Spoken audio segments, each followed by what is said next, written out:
AD 793. Lindisfarne was a small island off the northeastern coast of England, which was part of the kingdom of the Northumbrian King Oswald. Founded by St. Aidan at the request of King Oswald, this small island near the Scottish border became home to a monastery known today as the Lindisfarne Priory, or the Holy Island. The priory was originally made of wooden walls and a thatched roof. However, in the late 7th century, the timber church was replaced by a later bishop who covered the walls in lead. In the year 793, the Lindisfarne Priory experienced several months of upheaval, beginning with a great famine which left many, including the monks, without food.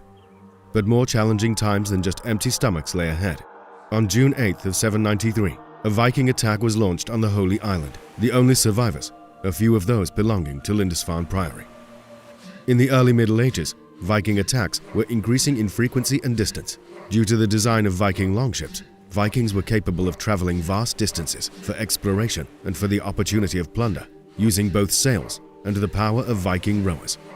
The attack on Lindisfarne in 793 came from a Viking settlement in the north, possibly originating in Norway.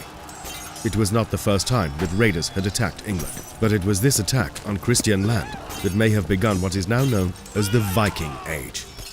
Stories that were told about Viking attacks in Anglo-Saxon England and Scotland recorded instances of brutal torture by Vikings for both punishment and recreation.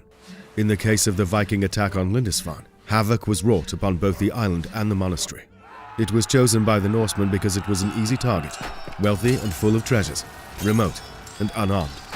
Citizens and monks alike were slaughtered, even taken as slaves, and buildings were destroyed by the Viking raiders.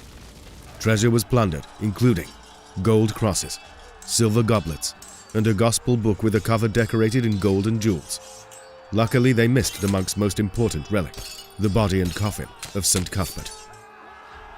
Viking torture techniques, specifically at Lindisfarne Priory, included tying monks to trees, lashing them, and using them as target practice for archers until they were finally beheaded in what may have actually been an act of mercy, as opposed to spending years as slaves to the Viking raiders.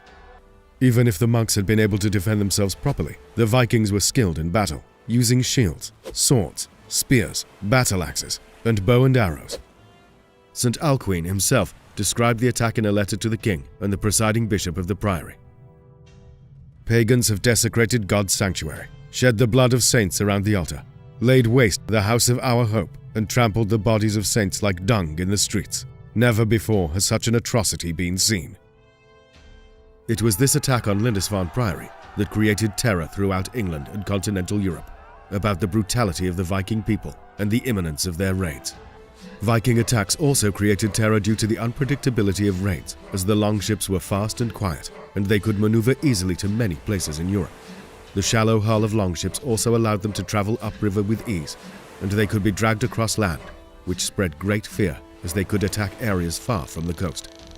Other attacks had been launched by the Vikings on European and Anglo-Saxon communities, but it was the fact that Lindisfarne was undefended, exposed, and a center of Christian belief and education that further offended and threatened the Anglo-Saxon aristocracy and community.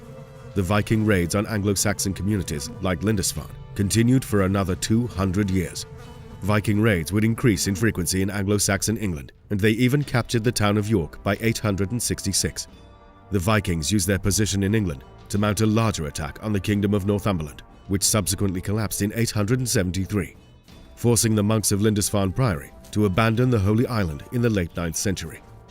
The last surviving legacy of this early Lindisfarne community are the Lindisfarne Gospels, which was an illuminated manuscript created at Lindisfarne in the years before the Viking raid. The Lindisfarne Priory was re-established in 1093.